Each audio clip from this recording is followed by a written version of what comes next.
Line भूमिका में कहना है। कैसे मास्टर?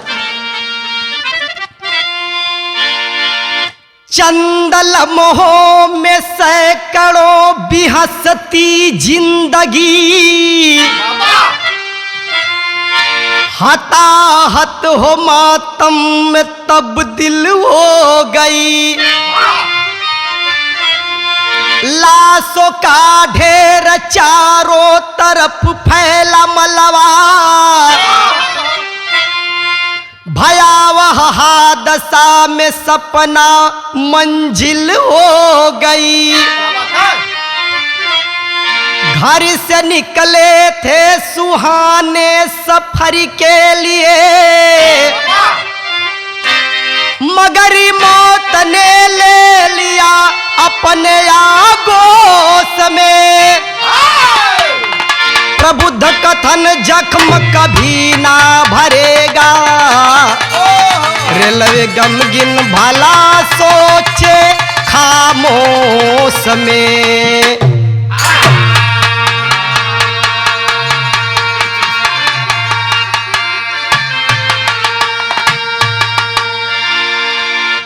अरे बाबू, एक लाइन कव्वाली का टुकड़ा लगल मास्टर का।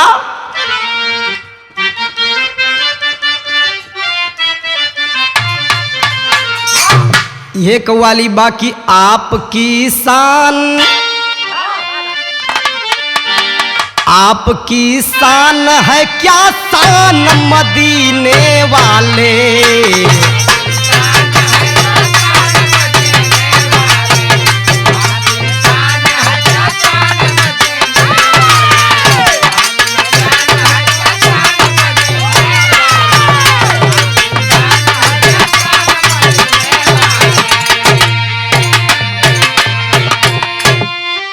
आपकी शान है क्या शान मदीने वाले।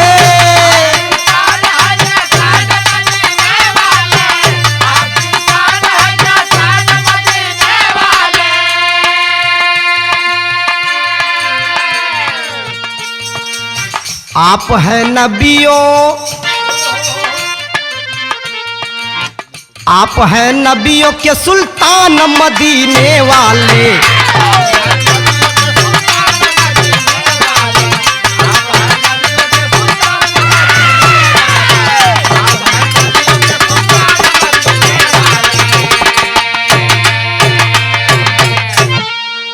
ए बाबू, ई तो कव्वाली का टुकड़ा रहल, लेकिन भाव में लिखल गेल का। मौत के खूनी, मौत के खूनी खेल में कितने दम घूट गए।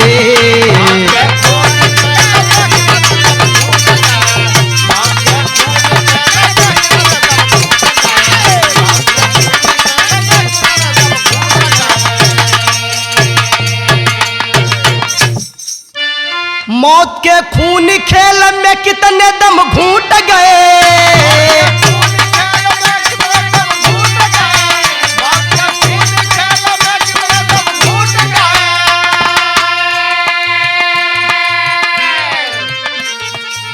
रेल दुर्घटना, रेल दुर्घटना में किस्मत के घड़े फूट गए।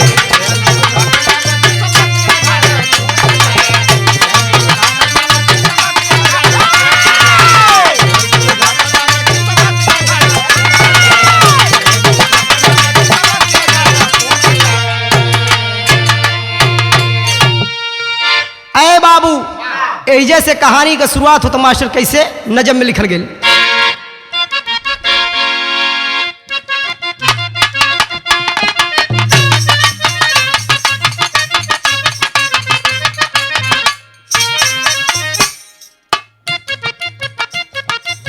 इंदौर पटना ट्रेन दुखद काल बान लिया, इंदौर पटना ट्रेन दुखद काल बान लिया। दोपहर 2 बजे शनिवार को प्रस्थान किया।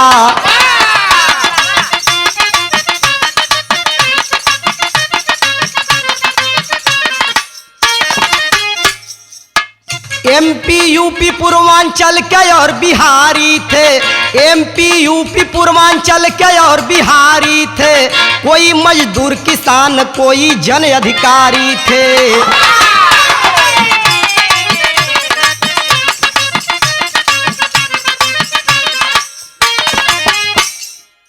पुखराया कानपुर से पहले जोर आवाज हुई, पुखराया कानपुर से पहले जोर आवाज हुई, गिरी जो 14 बोगी मौत की सरताज हुई।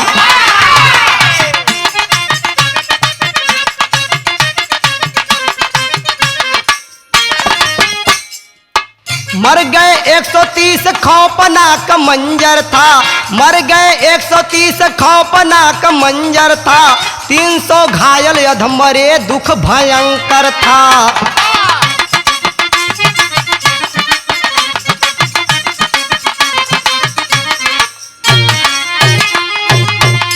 अरे बाबू पहले बात को समझ ले, इंदौर स्टेशन से पटना इंदौर एक्सप्रेस 19/321 डाउन पटना की ओर 19 नवंबर 2016 रविवार को दोपहर 2 बजे प्रस्थान किया।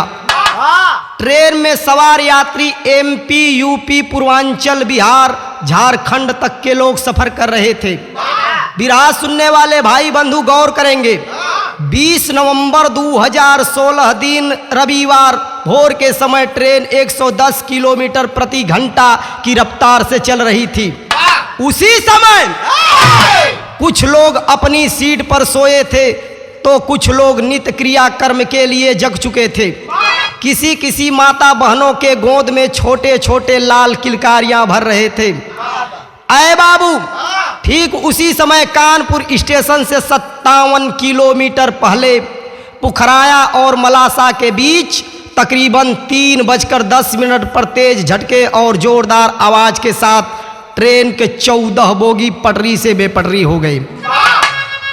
अय बाबू नतीजा निकला, भीषण ट्रेन हादसा हो गई। हादसा इतना भयावह था कि बोगियां एक दूसरे को बीचों बीच से फाड़कर आर पार निकल गई, जिसमें 150 लोग की मौत हो गई, तकरीबन 300 लोग गंभीर रूप से घायल हो गए। अय बाबू जौने समय हादसा भइल हो वो समय का स्थिति का है, यहाँ एक लाइन गीत लगत हो।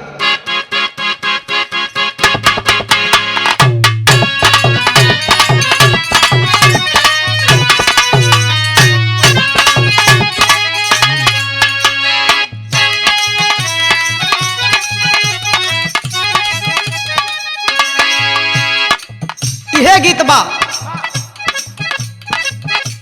शिव जी के पूजली कुंवारे में, धोवली मंदिर भी नसारे में।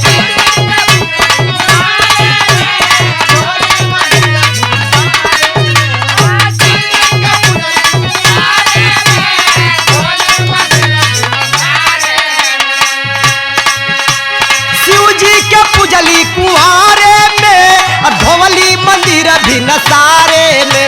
अरे पूजा करत बीतली उमारी आए साखी, मिलल बा ड्राइवर हमर साई आए साखी।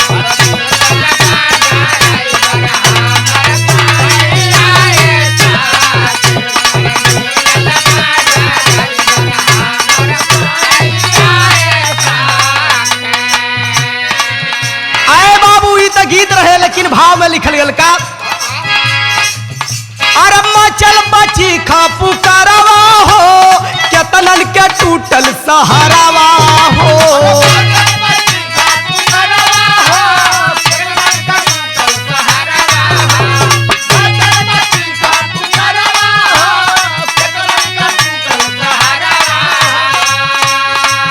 अरे मचल बची खा पुकारवा हो, केतनन के टूटल सहारावा हो।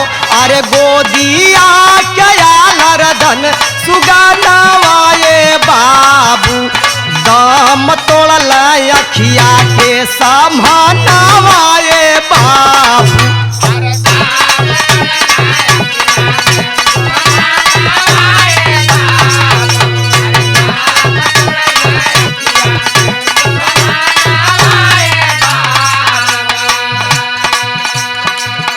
जग छोड़ल भैया बहिनी बाप महतारिया।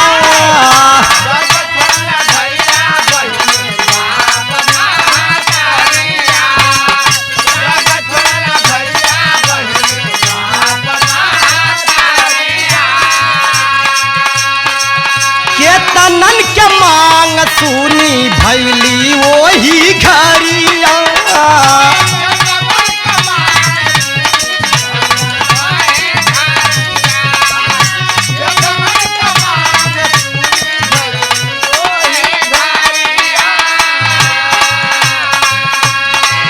अरे टूटल कमर हाथ पायरवा हो, जिंदगी बैल बाजहरावा हो।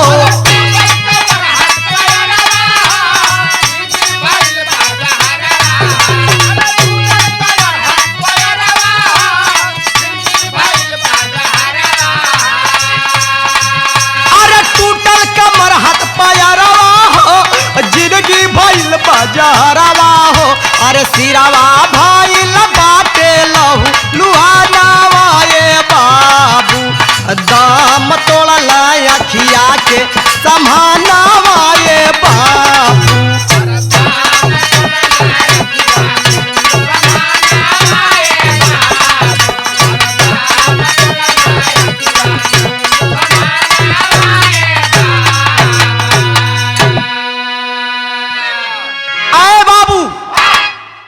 इस हादसा के बाद कोई अपने बाबू के मरद देखत बा, तो कोई अपने माई के मरद देखत बा, कोई अपने बेटा के तड़पत देखत बा, तो कोई अपने बेटी के ए बाबू इतने ना, कोई पापा पापा कह के रोवत बा, तो कोई बेटा बेटा कह के सिसकत बा।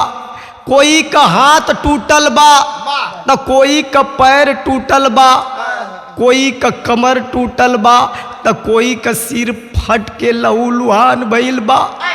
ए बाबू, अधमरे गंभीर रूप से घायल लोग सहायता के लिए तड़प रहे हैं, कराह रहे हैं। धन्य है घटना स्थल के आसपास के लोग जो हर संभव मदद के लिए वहां पहुंच गए। पता चला घटना स्थल से 8 किलोमीटर दूर से 2 भूतपूर्व सैनिक भी हर संभव मदद के लिए वहां पहुंचे। सलाम है ऐसे रिटायरमेंट सीमा के जवानों को और कानपुर से आने वाले प्राइवेट वाहनों के मालिकों को, जो अपनी वाहनों से गंभीर घायल लोगों को अस्पताल पहुंचाने का काम किए। ऐ बाबू, इस भयावह हादसा में हताहत होने वाले मध्य प्रदेश, उत्तर प्रदेश, बिहार के विभिन्न जिलों, कस्बों, गांवों के प्रत्येक लोगों की व्यथा बिरहा के माध्यम से तो नहीं सुनाई जा सकती, लेकिन उत्तर प्रदेश के कुछ जिलों के कस्बों, गांवों के परिवारों की व्यथा इस बिरहा के माध्यम से सुनाने की कोशिश कर रहे हैं। तो आइए सर्वप्रथम चंदौली की ओर चलते हैं।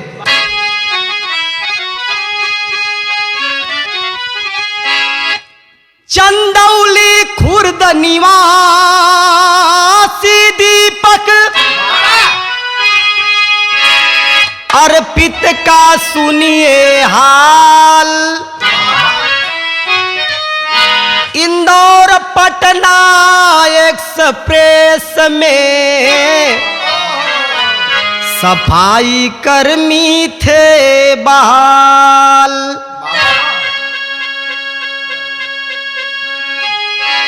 साथ में दीपक इग्नू स्नातक पढ़ाई का करे ख्याल। पहुंची लाश घर छाया मातम, दोपहर में तत्काल। ऐ बाबू, बताया जाता है गरीबी क्या से क्या नहीं करने पर विवश कर देती।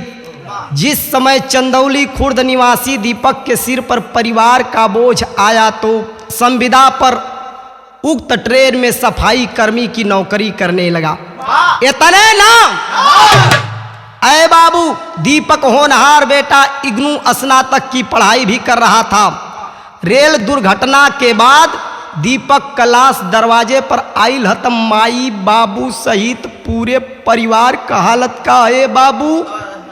यहाँ एक लाइन तर्ज लगल,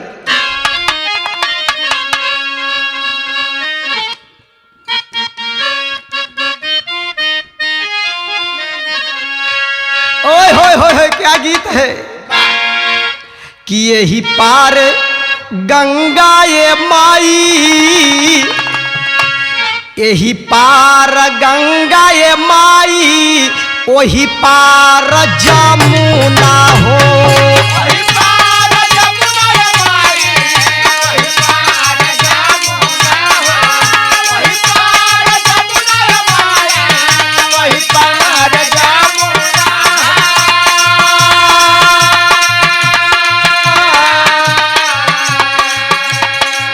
बिचवई में केवट मोरा रजऊ डेरावा डलल हो।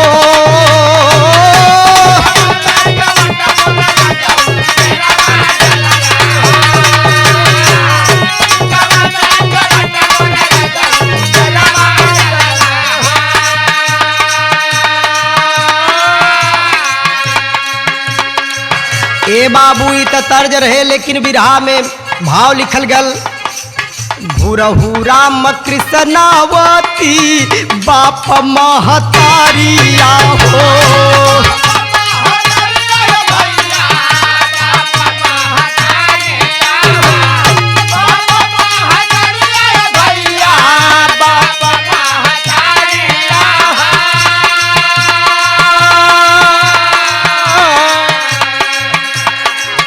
देखल जब पछरवा खाई गिरिए गईल हो।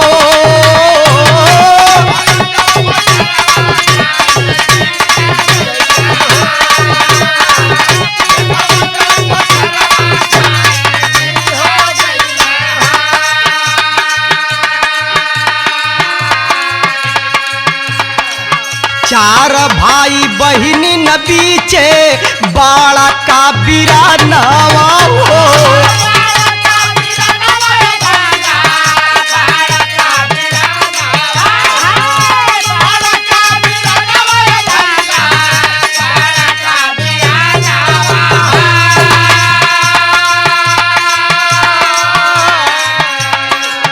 बिलख माई बहिनी कहवा छोड़िए गईला हो।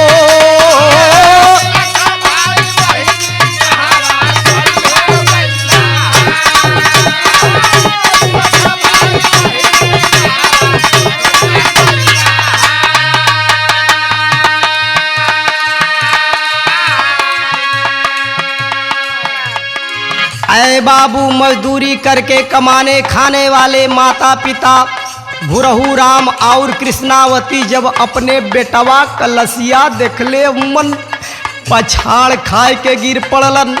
बिलख बिलख के एक बात कहत बाड़न, ए बेटा बन का सहारा के बनी हो। भाई बहन रोए रो के अपन हाल बुरा कह ले हमन। यह कहत बाड़न कि ए भैया अब घरे का खर्च कैसे चली, हमन का भविष्य अंधकार में छोड़ गईला नो। ए बाबू, दीपक का धर्म पत्नी उर्मिला और बेटवा का हालत का हो। लसिया परोतिया उर्मिला गुजारिया हो।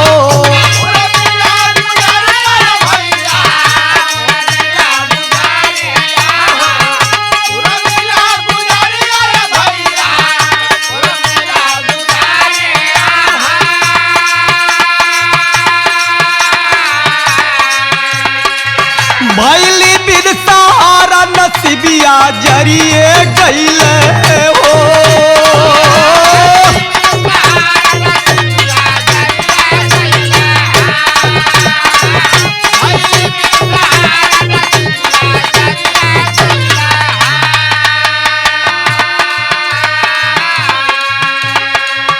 ए बाबू, उर्मिला धर्म पत्नी रोए रो के यह कहत बाड़िन का, 7 माह का गर्भ भई है के करा के पापा कहिए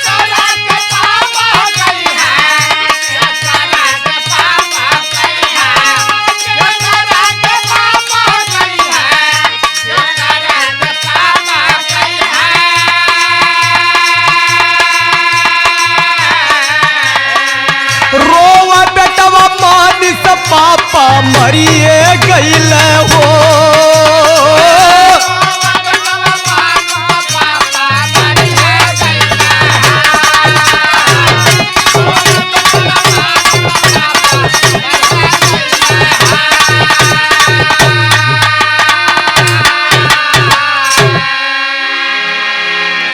ऐ बाबू धर्म पत्नी उर्मिला लाश पर छाती पीट पीट के रोवत है ए सैया हई जीवन रूपी नाव केकरा सहारे लगी हो। सबसे बड़ी बात तो ई बा ए सैया हई गर्भ में जवन 7 महीना का बेटा चाहे बेटी पैदा होई पापा पापा कह के पूछी त का जवाब देब ए सैया। ए बाबू इतने ना 5 साल का बेटा मनीष अपनी माँ उर्मिला के गोद में बैठ करके रो रहा है, पूछ रहा है ए मम्मी पापा मर गए लड़का। दीपक के ससुराल तारा जीवनपुर ससुर राधे श्याम सास सावित्री देवी और परिवार के लोग जब खबर सुनले हमन छाती पीट पीट के रोवत हमन गम बर्दाश्त ना होत बा। ऐ बाबू यह दशा चंदौली खुर्द निवासी अर्पित के परिवार कह दीपक और अर्पित दोनों साथ में ही काम कर रहे थे। 18 वर्ष के अर्पित का लाश दरवाजे पर जब आयल हत परिवार का स्थिति का है बाबू यहाँ एक लाइन तर्ज लगल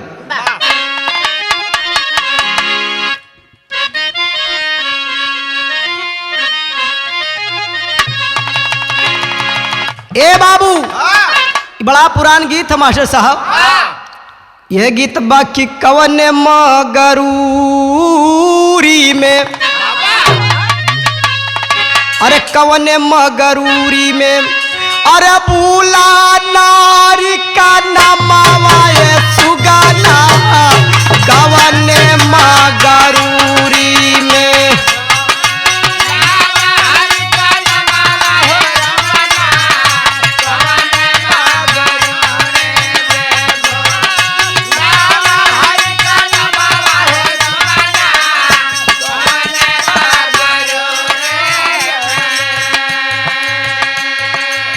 ए बाबू ये तो गीत रहे लेकिन भाव में लिखल गेल का अर्पित कैलाश देखी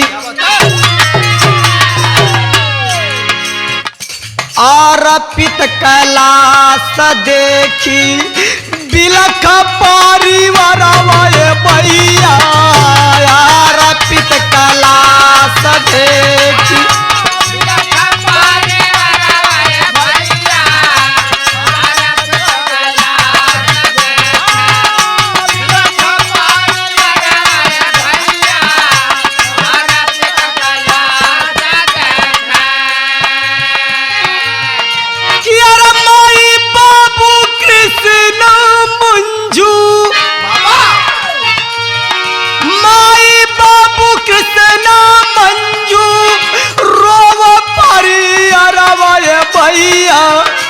अर्पित कैलाश देखी बिलख परिवार भैया अर्पित कैलाश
का लाश बाबू कृष्णकांत, माई मंजू देवी, पूरा परिवार सहित जब देखले हुन छाती पीट पीट के रोवत हुन।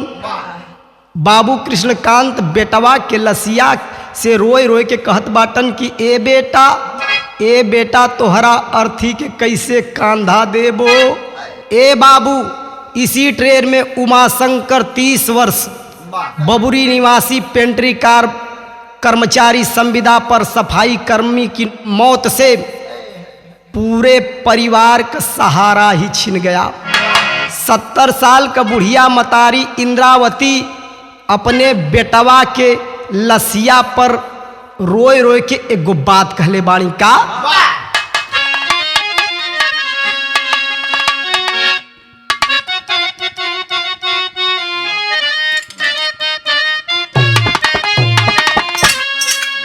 इहो निर्गुणी भाव हो मास्टर साहब कि अरे रोमन नहीं हारावा के लोगावा रे सखिया, अरे रोमन नहीं हारावा के अरे लोगावा रे सखिया, विधवा करौले पिया बदरी में।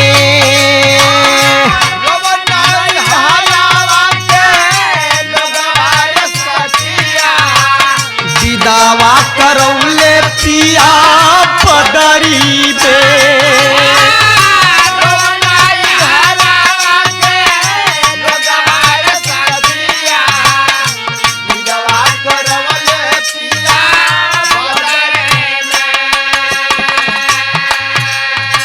ए बाबू, माई इंद्रावती अपने बेटवा उमाशंकर के लसिया से रोए के कहत बाड़ी, उमा शंकर कहवा छोड़ी कैला मोरे हीरावा, उमा शंकर कहवा छोड़ी गैला मोरे हीरावा, लौकले अनहरिया बेटा दुनिया में।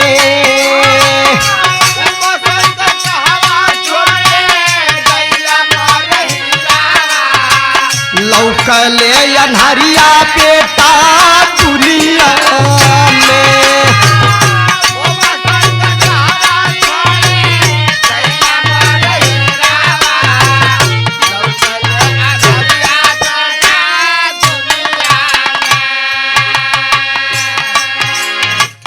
बाबू तोहार पत्नी छोड़ल सन सारावा,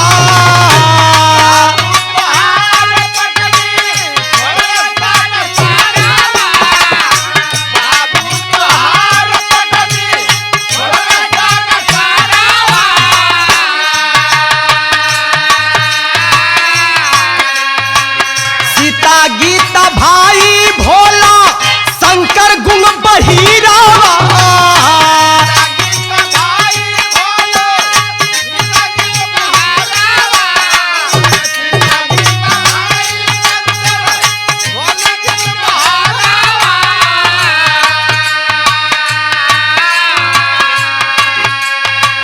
छाया माया नाती नबिल खे बहन नदीरावा, छाया माया नाती नबिल खे बहन नीरावा, लौकले अनहरिया बेटा दुनिया में।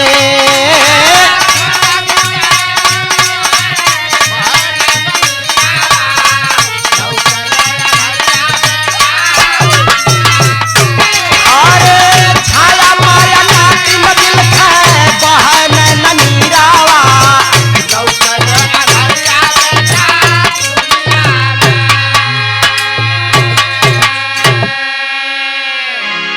ऐ बाबू, बुढ़िया मतारी इंद्रावती अपने बेटवा उमाशंकर के लाश के पास बैठ के रोवत हैं, आंख से आंसू रुके का नाम ना लेत बा। ए बाबू, यह कहत बाटी कि ए बेटा, बहुत पहले तोहार बाबू ये दुनिया से चल गईलन, इतना गम ना भइल। 1.5 साल पहले तोहार धर्म पत्नी ये दुनिया से विदा हो गई, तब भी इतना गम ना भयल जितना तोहरा मुअला के बाद गम बा। ए बेटा ए बुढ़ापा का सहारा के बनी, ए गूंगा बहिरा तोहरे भैयन का सहारा के बनी। तोहार बिटिया छाया 12 वर्ष माया 8 वर्ष बिना बाप माई कटूअर हो गई लो। इन्हन का देख रेख शादी विवाह के करी ए बेटा। इतने ना ए बाबू, पता चला उमा शंकर के 3 गो बहन भी हैं। जमुना से एक बहन का शादी फरवरी माह में करने के लिए तय किया था। एहवर का बात एहवर छोड़ी, आगे चकिया तिलौरी रमाशंकर जेकर उम्र 40 बरिस ह, परिवार का हालत का ह। यहाँ एक लाइन गीत लगल,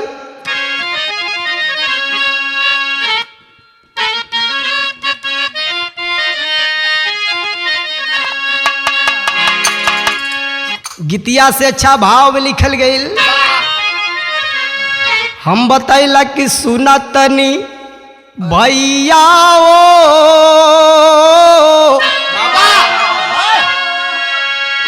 कि सुना तनी अरे भैया हो, अरे चकिया तिलौरी रामा शंकर यार, सुना तनी भैया हो।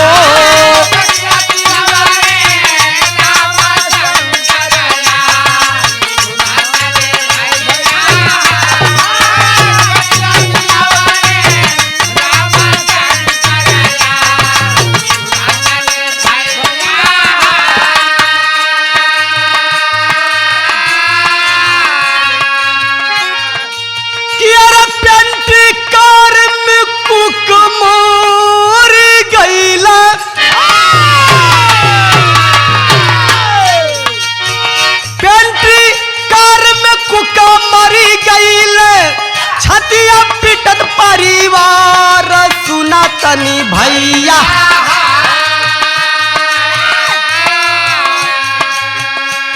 कि सुना तनी भैया, चकिया तिलौरी रामा शंकर यार, सुना तनी भैया हो।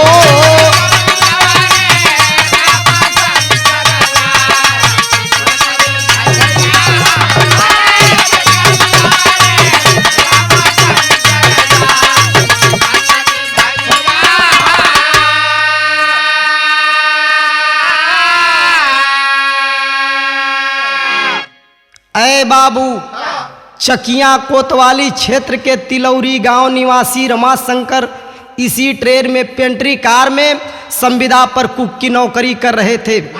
रेलवे पुलिस द्वारा रमाशंकर के शव को कानपुर के जिला अस्पताल में पोस्टमार्टम करवाकर परिजनों को सौंप दिया गया। भाई साहब, सुनने में आया कि वह भी घर के एकमात्र कमाऊ सदस्य थे। इतने ना, मुगल सराय का हालत का कि मुगल सराय अब्दुल कयूम बिन सिसक नारी जीना, अरे कैसे शादी बेटिन के होई, अरे रुकैया सफिया मैमूना की सुना तनी भैया,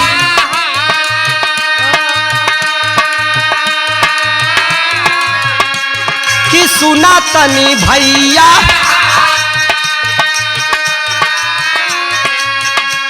अरे रहल सफाई करमिन के सरदार, सुना तनी भैया हो।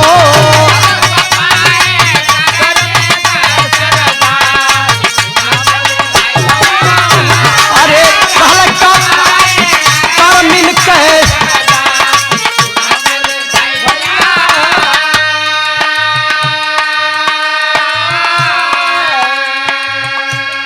ए बाबू, मुगल सराय मुस्लिम महल निवासी अब्दुल कयूम की पत्नी जीना का भी गम कम नहीं है। बिटिया रुकैया सफिया मैमूना सहित बिलखत हैं। यह कहते हैं कि अब के बिटियन के शादी करिए सैया। ए बाबू, बिटियन के आंख से आंसू रुके का नाम ना लेत बा।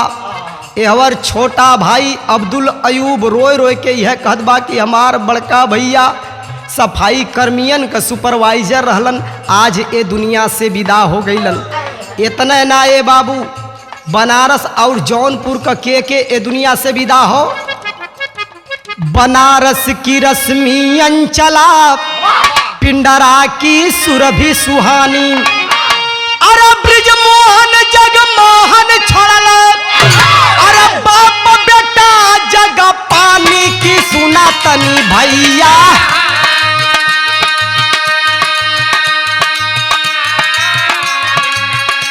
की सुना तनी भैया।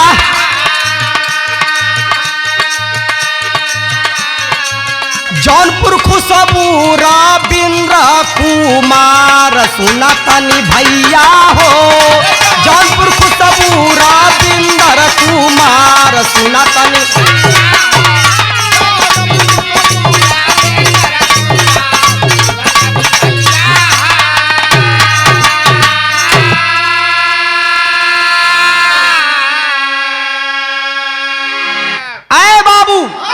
वाराणसी निवासी भाई राकेश नागर की शादी में शामिल होने आ रही इंदौर में ब्याही रश्मि शाह और अंचला छरिया तथा वाराणसी के ही संजय पुत्र गोरख थाना फूलपुर के इस हादसे में मारे गए।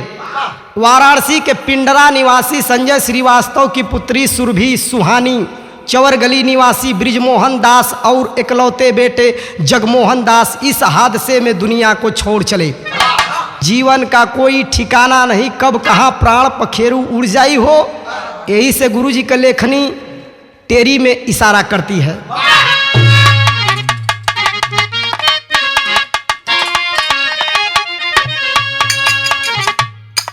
जीवन जग में पानी कई बुलबुला, अरे जीवन जग में पानी कयो, जीवन जग में पानी कै बुलबुला, त कहाँ कब कैसे परान छूटी केहू ना जान। कहाँ कब कैसे परान छूटी केहू ना जानी, जीवन जग में पानी कै बुलबुला। विदेशिया में लिखल गया बे बाबू,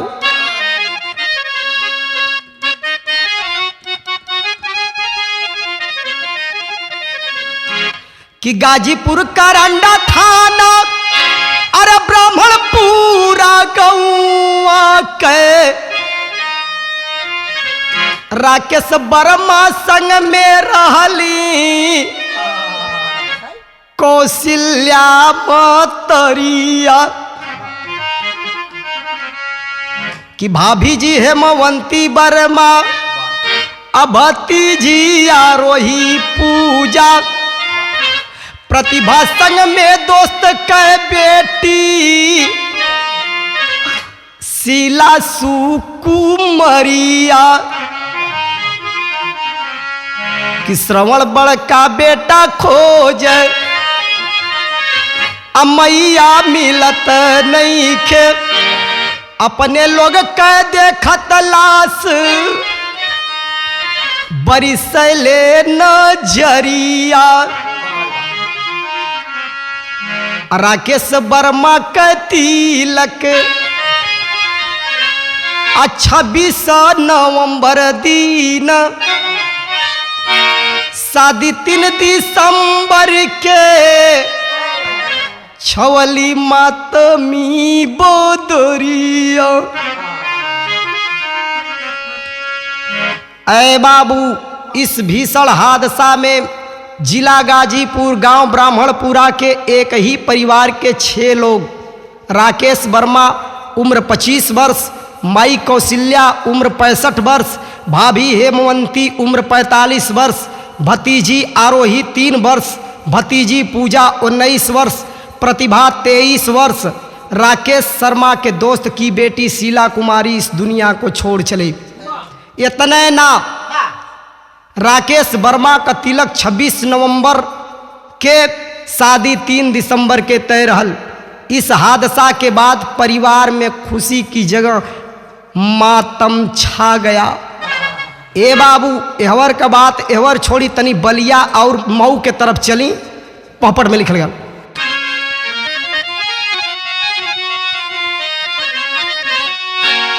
अरे गांव बघौली बासडिया का गलिया बलिया मातम में, बाबा अरे गांव बघौली बासडिया का गलिया बलिया मातम में, देखत तिवारी राजमणि का हलिया बलिया मातम में। तिवारी राजमणि का हलिया बलिया मातम में, देखा तिवारी राजमणि का देखा तिवारी राजमणि देखा तिवारी राजमणि का हलिया बलिया मातम देखा तिवारी राजमणि का हलिया बलिया मातम देखा तिवारी राजमणि का हलिया बलिया मातम।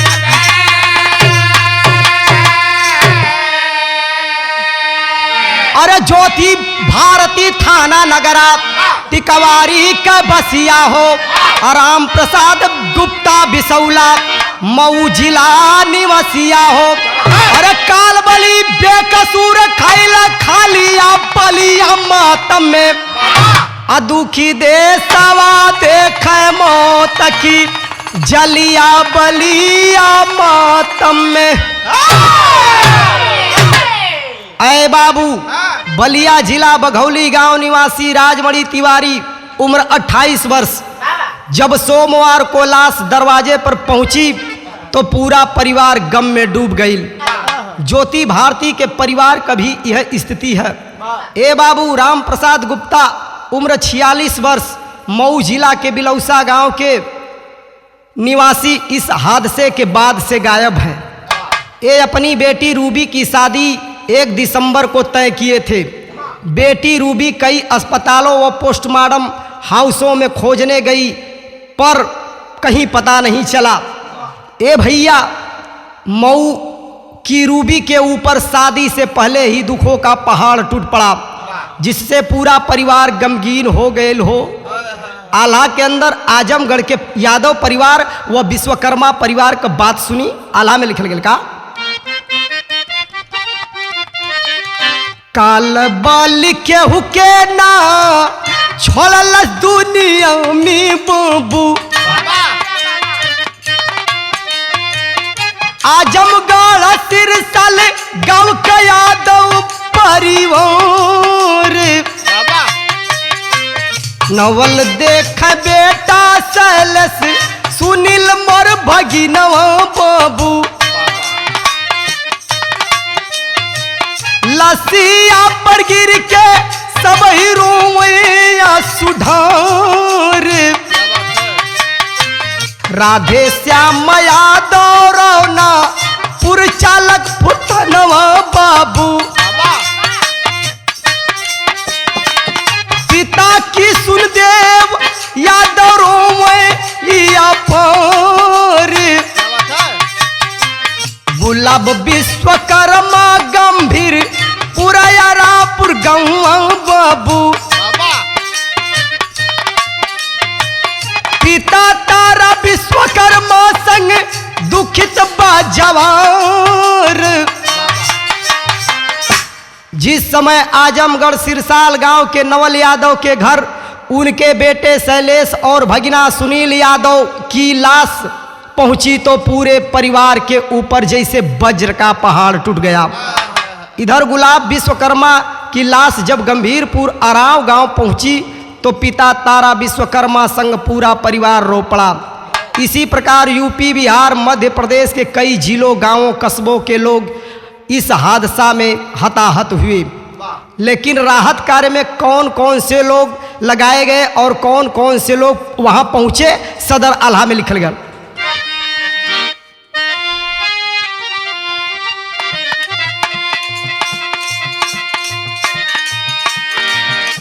राहत में एनडीआरएफ एयरफोर्स सेना,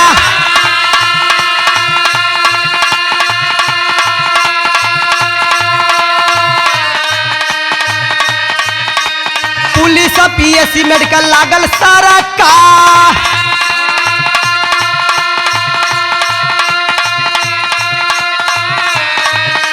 रेल मंत्री सुरेश प्रभु मनोज सिन्हा गईल।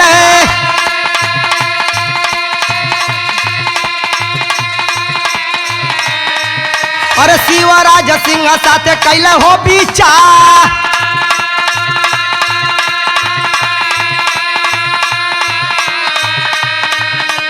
प्रधानमंत्री कोष से परिजन के 2 लाखावा।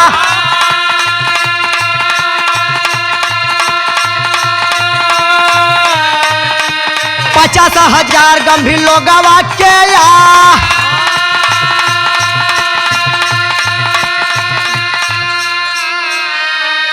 अरे रेल मंत्रालय से 3.5 लाख परिजनन के गंभीर कम घायल 25 हजार बोला।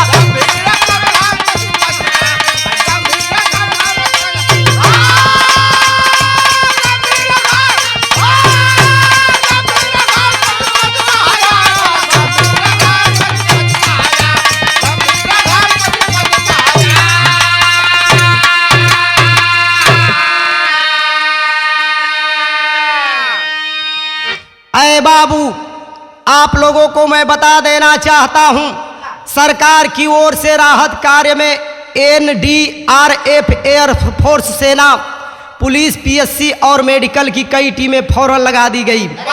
मौके पर रेल मंत्री सुरेश प्रभु, मनोज सिन्हा, MP के मुख्यमंत्री शिवराज सिंह चौहान के गहन विचार विमर्श के बाद प्रधानमंत्री कोष से परिजनों को 2 लाख रुपए और गंभीर रूप से घायल लोगों को 50,000 देने का ऐलान किया गया। इतना नाम यह रेल मंत्रालय की ओर से परिजनों को 3.5 लाख रुपए, गंभीर रूप से घायलों को 50,000 रुपए और कम घायलों को 25,000 रुपए अंशदान देने की घोषणा की गई। इसके बाद हमारे मुख्यमंत्री माननीय अखिलेश यादव सरकार द्वारा एक ऐलान किया गया उका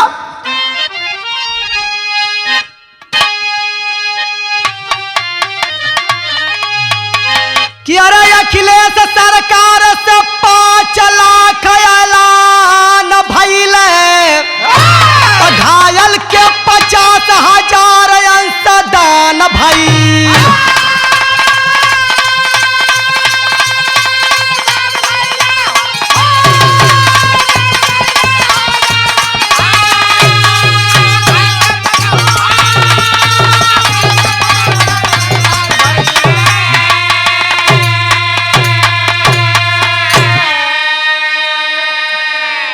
माननीय मुख्यमंत्री अखिलेश यादव सरकार की ओर से परिजनों को 5 लाख रुपए जो इस ट्रेन हादसा में अब इस दुनिया में नहीं है और गंभीर रूप से घायलों को 50,000 रुपए अंशदान देने की घोषणा फौरन कर दी गई।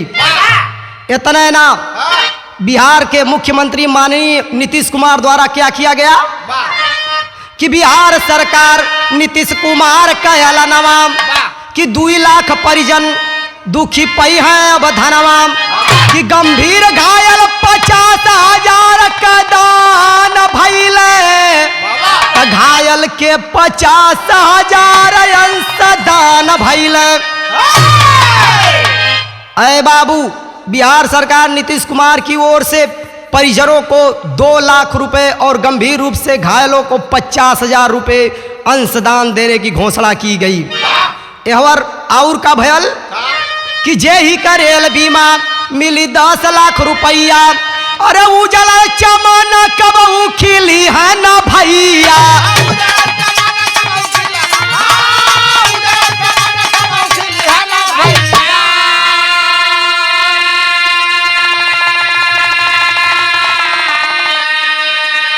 अरे किस्मत के सबको सका भगवान भइले, त घायल के 50,000 अंशदान भई।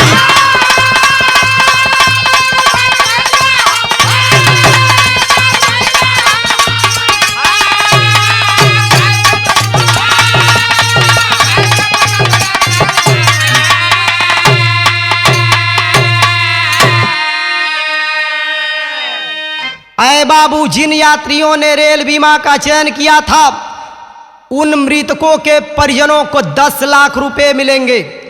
इस प्रकार 78 PNR नंबर वाले 128 यात्रियों को कुल मिलाकर 12 करोड़ 8 लाख रुपए देने की घोषणा की गई। बिरहा का आखिरी भावक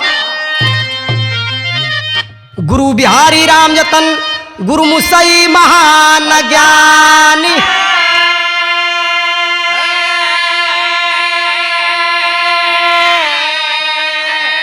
घर भरन मारकंडे विक्रमा बंसी लल्लू बच्चन विज्ञानी हो।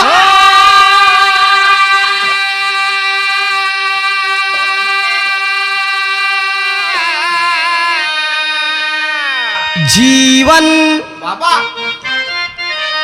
जग में पानी के बुलबुला क्या बात है? त आजाद कवि नारायण बिरहा में बरसानी। जीवन जग में पानी के बुलबुला